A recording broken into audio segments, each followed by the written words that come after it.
Hadirin yang dihormati sekalian, untuk berikutnya ini majelis dengan segala hormatnya menjemput dan mempersilakan yang amat berhormat Al-Fadhil Ustaz Datuk Haji Ahmad bin Yaakob, Menteri Besar bagi Kerajaan Negeri Kelantan Darul Naim, untuk menyampaikan ucapan perasmiannya. Majelis dengan segala hormatnya menjemput dan silakan.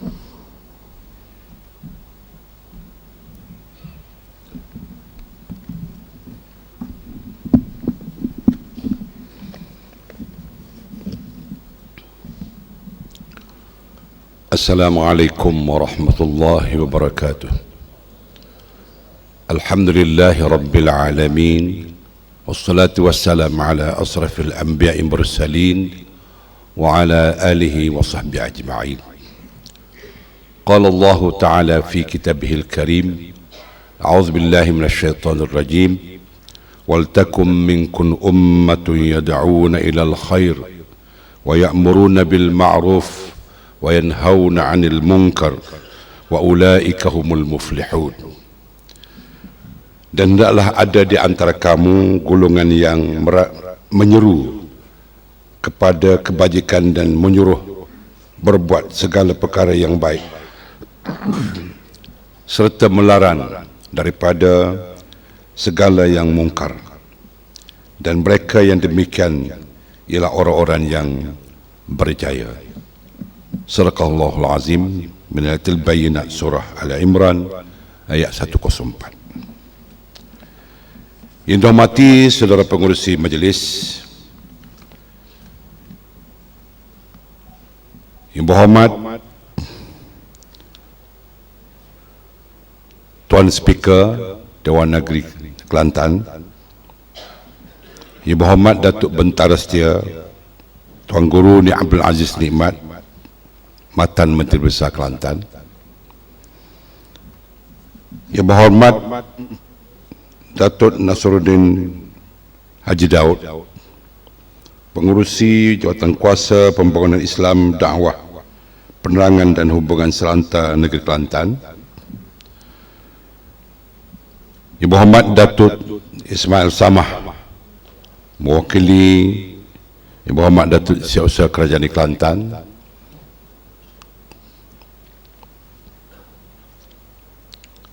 yang berhormat ahli-ahli Majlis Masyarakat Kerajaan Negeri, yang berbahagia Datuk Pengarah Jahid, ahli-ahli yang berhormat,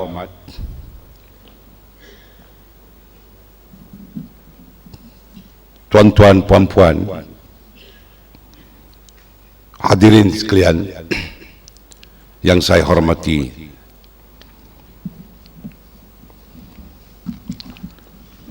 bersyukur kita kepada Allah Subhanahu wa taala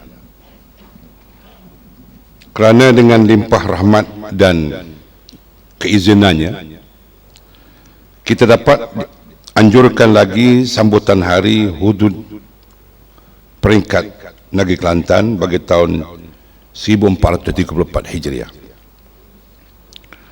Cuma per tahun ini diberi nama Convention Amar Ma'ruf dan Nahi Munkar untuk lebih merealisasikan hari hududullah ini. Tahniah kepada pihak Jabatan Hal Ehwal Agama Islam Negeri Kelantan dan juga pihak sukarelawan pendidikan rakyat Malaysia, iaitu KAWAN, yang telah berusaha untuk menjayakan sambutan ini.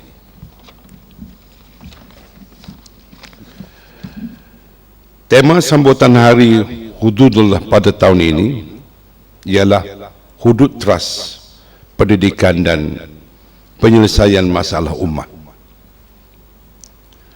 Ini memberi arti bahawa anjuran hudud dalam Islam bukanlah untuk menakutkan manusia semata-mata, akan tetapi memberi pendidikan dari sudut perubahan sikap manusia daripada yang tidak elok kepada yang lebih baik.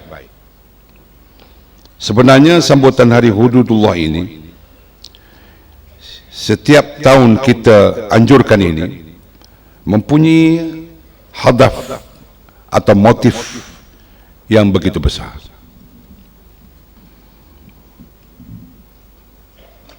Objektif yang saya ingin nyatakan di sini ialah, pertama, sambutan ini diadakan bagi menjelaskan kepada masyarakat bahawa tidak ada jalan lain untuk kita menyelesaikan masalah kecuali hanya dengan kembali kepada undang-undang Allah Subhanahu wa taala. Itu pertama. Kedua, sambutan ini juga membuktikan kepada rakyat bahawa usaha kerajaan Kelantan ini adalah bersungguh-sungguh dan tidak lemah semangat walaupun ada halangan daripada beberapa pihak yang lain.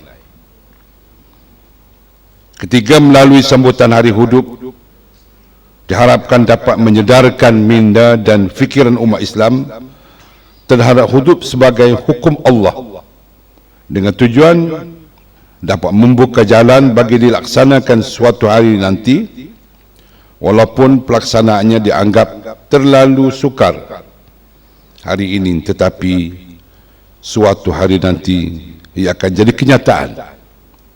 Kita lihat sahaja Brunei Darussalam telah pun diumumkan secara rasmi pelaksana hudud. Hari Hudud disambut bagi menerangkan kepada masyarakat bahawa Kelantan ialah sebuah universiti ilmu terbuka yang memberi ilmu serta pendidikan kepada masyarakat.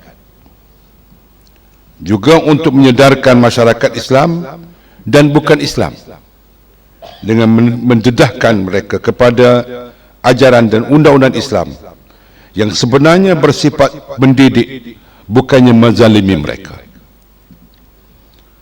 Sambutan Hari Hudud diadakan bagi mengadakan tekanan kepada pihak tertentu supaya melihat kepada ajaran dan undang-undang Islam secara positif dan bukan negatif.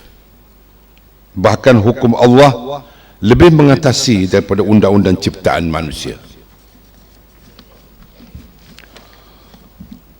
Oleh itu, Kerajaan Kelantan tetap meneruskan usaha bersungguh-sungguh agar undang-undang hudud yang telah diluluskan oleh Dewan Undangan Negeri Kelantan melalui Kanun Jenayah Syariah 2 tahun 1993 dapat dilaksanakan sepenuhnya, insya-Allah.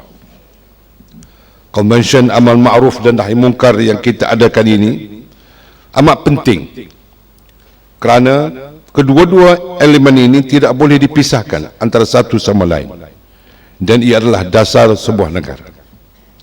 Amar ma'ruf nahi munkar juga adalah dua tugas rasmi seseorang Muslim yang bertanggungjawab terhadap agamanya.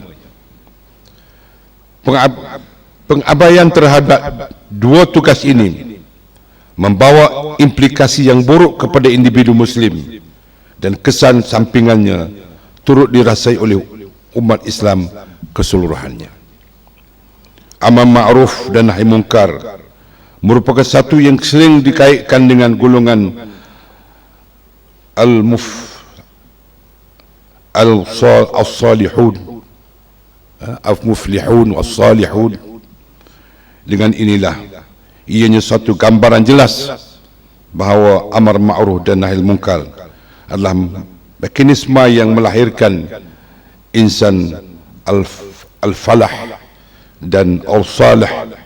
Firman Allah Subhanahu wa taala, yu'minuna billahi wal yawmil akhir wa yu'minuna bil ma'ruf wa yanhauna 'anil munkar wa yusari'una fil khairat wa ulaika minas salihin. Mereka beriman kepada Allah dan hari akhirat dan menyuruh berbuat segala perkara yang baik dan melarang daripada segala perkara yang salah, dan mereka pula bersegera pada mengerjakan pelbagai kebajikan, maka itu adalah dari orang-orang yang saleh. Jika kita melihat kepada ayat Al-Quran, tuntutan amal ma'ruf nahi munkar adalah menjadi indikator ataupun kayu ukur kejayaan kepada pembangunan insan dan masyarakat. Sebagaimana ayat yang menjadi muqaddimah tadi, wal takun minkum ummatun yad'una ilal khair wa ya'muruna bil ma'ruf wa yanhauna 'anil munkar. Pentafsiran perkataan ma'ruf dan mungkar hendaklah diluaskan dalam konteks kehidupan manusia Muslim secara umum dan kenegaraan secara khususnya.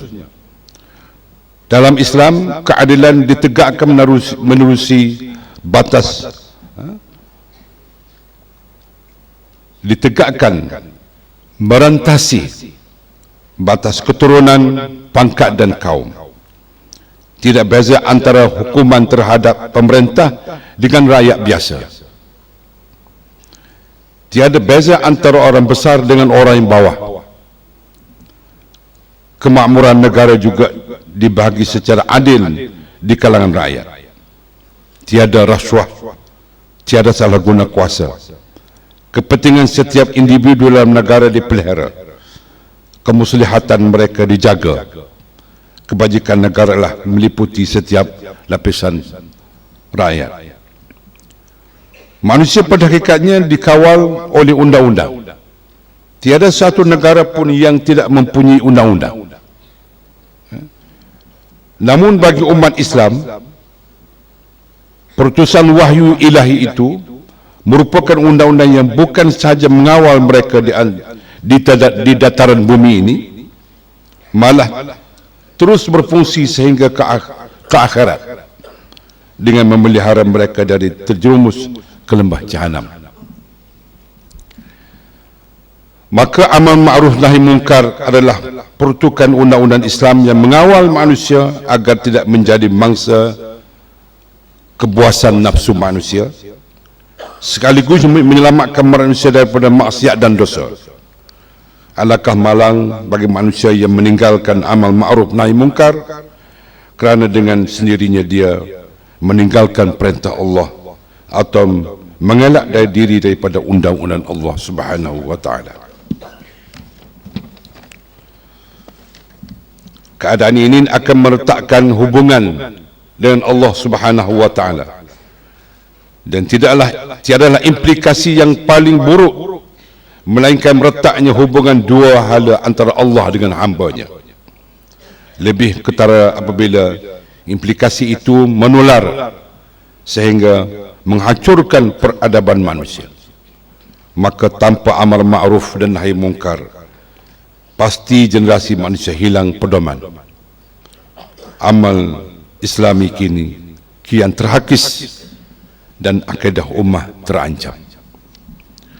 Jika amal ma'ruf dan nahi mungkar dilaksanakan secara menyeluruh dalam sebuah masyarakat, sudah tentu segala larangan Allah tidak akan tersebar luas dan akan dijauhi serta ditentang oleh manusia sendiri. Larangan yang haram ini sudah dinyatakan hudud dan batasnya sebagaimana sabda Rasulullah SAW, ala wa inna likulli malakin hima, ala inna himallahi muharimuhu. Ketahuilah bahawa setiap raja mempunyai tanah larangannya, dan ketahuilah sesungguhnya larangan Allah itu adalah perkara yang diharamkannya. Hadis riwayat Muslim. Sambutan hari hudud ini dilaksanakan juga bagi memberi gambaran yang sahih terhadap pelaksanaan hukum Islam dalam masyarakat. Hudud ini bukanlah bermakna hukuman sebat dan pertentangan semata-mata. Malangnya wajah hudud ini telah diberikan imej yang cukup buruk oleh media barat dengan sokongan media sekular dalam negara kita, yang menjadikan masyarakat seringkali tersalah anggap tentang hudud. Hakikatnya hudud bermakna batasan. Siapa yang diperintahkan atau dilarang oleh Allah Subhanahu wa taala, itulah yang dinamakan batasan. Melanggar batasan itulah yang dengan mengerjakan apa yang dilarang dan disebut sebagai melarang hududullah ataupun melanggar hududullah. Apabila disebut pelaksanaan hukum hudud di Malaysia, ramai yang akan mengingati hasrat Kelantan untuk melaksanakan undang-undang ini. Sudah lama kita usahakan, tetapi dengan pelbagai halangan masih lagi kita belum berjaya. Kita amat hormat negara Brunei yang sudah mampu menegakkan hukum ini dalam negara mereka. Ini menjadi semangat kepada kita bahawa Allah akan pelihara hukumnya dan sampai masa insya-Allah lagi kita juga dapat laksanakannya. Ada pihak yang menyatakan hasil kajian ini sekadar mainan politik sahaja. Padahal tuduhan itulah mainan politik. Dan saya sifatkan golongan yang menolak, mengejek dan mengenepikan syariat Islam, khususnya hudud, merupakan golongan yang jahil dan tidak mengetahui keindahan syariat Islam itu sendiri. Sekalipun mungkin mereka beragama Islam, tetapi Islam yang dianuti hanya di ruang yang terbatas tanpa didaulatkan sebagaimana undang-undang yang memerintah. Hakikatnya menolak undang-undang syariah adalah samalah artinya dengan menafikan kebijaksanaan Allah Subhanahu wa taala. Selaku pentadbir alam ini, kalaulah seseorang warga negara yang berani mengkritik undang-undang negara sendiri boleh dianggap sebagai menghina dan mempersendakan undang-undang itu tersebut, maka lebih besar kesalahannya jika seorang Islam berani mengkritik undang-undang Islam sebagai ketinggalan zaman dan tidak sesuai dengan masa. Orang ini bukan sahaja mencabar kebijaksanaan dan kekuasaan Allah Subhanahu wa taala, tetapi boleh menjejaskan akidahnya sebagai seorang Muslim. Hari ini kita didedahkan, bahkan kita lihat sendiri keadaan negara yang ada dalam keadaan yang sangat menakutkan dari segi kadar jenayah. Kita sering kedengaran berlaku penyelewengan dan pecah amanah, peningkatan gejala sosial kini sampai ke tahap sangat membimbangkan.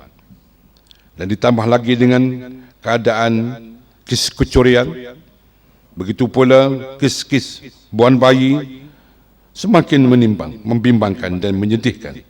Termasuk juga peningkatan kes pembunuhan, rogol, ragut dan pelbagai jenayah yang dahsyat.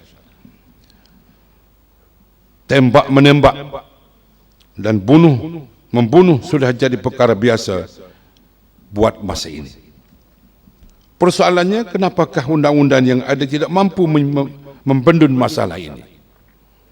Tidak lain hanyalah kerana undang-undang yang ada tiada kemampuan untuk pencegahan.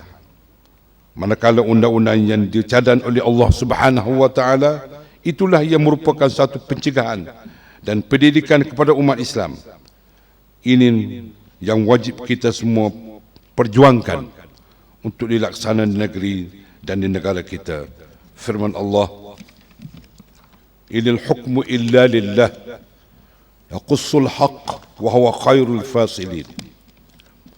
Hanya Allah jualah yang menetapkan hukum. Dia menerangkan kebenaran dan dialah sebaik-baik yang memberi keputusan. Kita tidak pernah berputus asa. Apa yang mampu dilaksanakan di bawah bidang kuasa kerajaan negeri, kita akan kita laksanakan. Setakat ini kita mengharamkan riba, atau sekurang-kurang kita beri peluang kepada kakitan kerajaan untuk membuat pinjaman kenderaan dan rumah tanpa riba. Membataskan penjualan arak, menguatkuasakan larangan menghidangkan minuman alkohol di hotel-hotel, mengadakan peraturan menutup aurat, melarang acara tari menari di majlis-majlis keramaian, dan banyak lagi perubahan yang telah kerajaan kita perkenalkan, yang kesemuanya bersumberkan dari ajaran Al-Quran.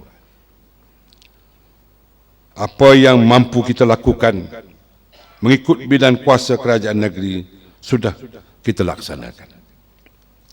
Dengan itu saya menyeru kepada semua jabatan kerajaan dan sama ada negeri atau persekutuan, agar sama-sama bertanggungjawab dan meningkatkan kualiti iman di kalangan rakyat dengan bekerjasama menyeru kebaikan, mencegah kemungkaran dengan pendekatan masing-masing. Mudah-mudahan kehidupan kita semua ini akan mendapat keberkatan dan keampunan dari Allah Subhanahu wa taala. Akhir sekali saya mengucapkan tahniah dan terima kasih kepada semua pihak yang telah menjayakan konvensyen ini. Dengan lafaz Bismillahirrahmanirrahim, saya merasmikan Komisen Amal Ma'ruf dan Nahi Munkar peringkat kebangsaan sempena sambutan Hari Hudud 1434 Hijriah. Siru ala barakatillah. Aqulu qawli hadza wa astaghfirullahal azim li wa lakum. Wassalamualaikum warahmatullahi wabarakatuh.